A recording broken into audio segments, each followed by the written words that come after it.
Bom, nós vamos continuar o assunto dessa semana, do segundo ano do ensino médio, onde vamos estudar as variáveis de estado de um gás.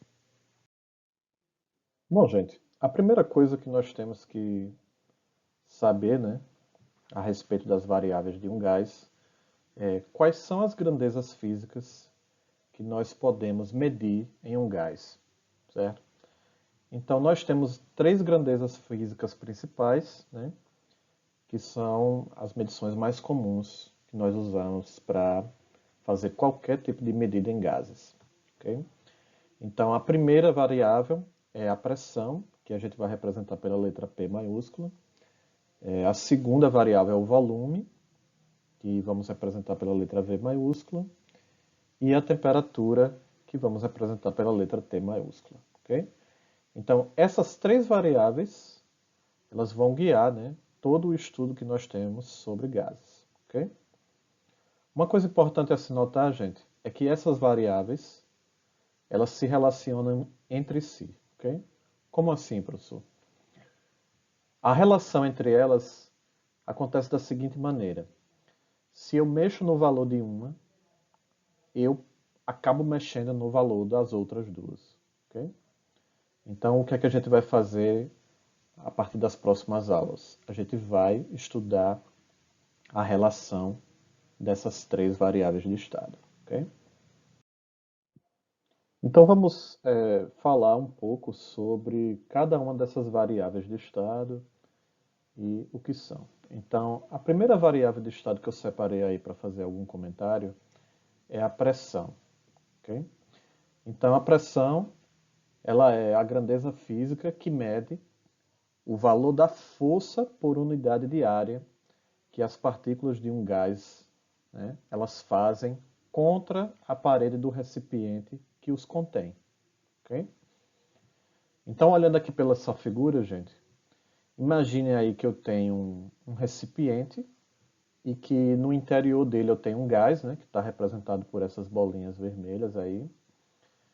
E esse recipiente ele está tampado, né, com uma tampa especial, né, que ela tem a liberdade de subir ou de descer nesse recipiente. Okay?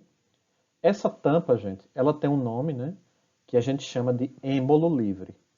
Então, um êmbolo livre seria o quê? Seria simplesmente uma tampa que não deixa o gás que está dentro do recipiente escapar, mas ele também não é fixo. Ele consegue se movimentar para cima e para baixo. Okay? Então veja, gente, que pela figura, quando esse êmbolo livre ele está mais para baixo, né? Então o gás ele fica mais, ele diminui o volume, né? E a consequência direta que a gente tem aí é o aumento da pressão. Okay? Então imagine assim, o gás ele colide muito mais com as paredes do recipiente nessa situação onde ele está mais imprensado, ok? Essas partículas aqui elas vão colidir muito mais com as paredes do recipiente e se ela colide mais, quer dizer o quê? Que a pressão tem uma tendência a aumentar, ok? Então veja que nós temos aqui uma nossa primeira relação, né? O volume do gás, né, está diminuindo e a pressão está aumentando. Okay? Não quer dizer que sempre vai ser dessa maneira, ok? Mas essa é um tipo de observação comum que a gente vai ver ao longo do curso. Okay? Então, na apostila tem alguns comentários, né? E eu coloquei aqui na apresentação. Então, ó, na apostila está dizendo assim: note que à medida que o volume do recipiente que contém o gás diminui, a pressão interna do gás aumenta. Ok? Então, primeira relação aí que a gente falou. Ok? Uma coisa importante, gente, é saber como é que a pressão é medida e em quais unidades. Ok? Então, a pressão ela tem várias medidas diferentes. Eu listei aí algumas, né? Que são atmosferas, que o símbolo é ATM, milímetro de mercúrio, que o símbolo é mmHg, Nós temos o Pascal, que é o símbolo é PA. O Pascal, gente, ele é a unidade padrão no Sistema Internacional de Unidades, ok? E nós temos outras unidades aí, ó, o PSI, o Pound Square Inch, que é bem comum a gente encontrar nas máquinas, né, de compressão, aquelas que enchem, por exemplo, pneu de carro e tal, ok? Então, tem várias maneiras de você medir a pressão, né?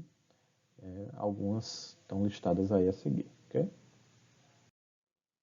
Bom, vamos falar agora sobre o volume, ok?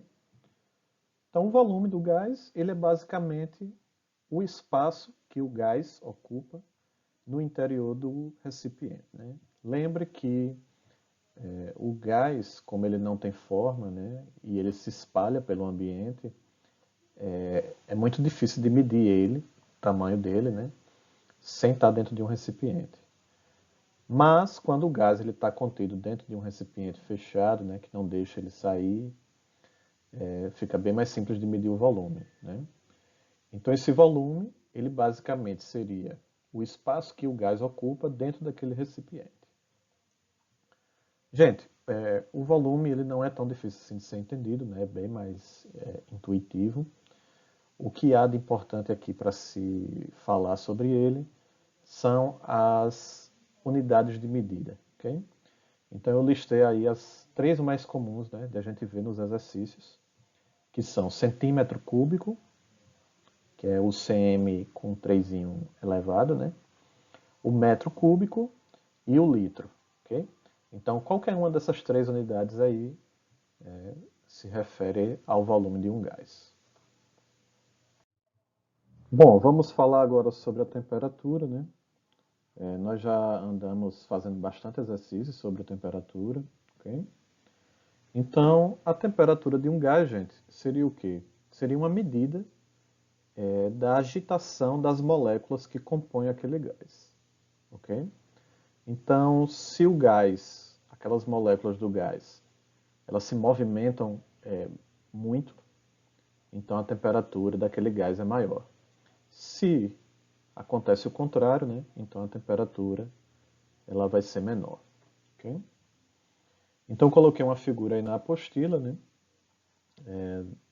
Duas bexigas, né? Dessas de festa, uma colocada em água gelada e outra colocada em água quente, ok? Então nós notamos uma relação interessante aí que é o seguinte: quando você coloca o gás a uma temperatura menor, né? Então ele vai apresentar um volume também menor, ok? Se eu coloco o gás que está contido dentro da bexiga numa temperatura maior, o volume daquele gás também tende a aumentar, ok? Então, o que é que está acontecendo aí?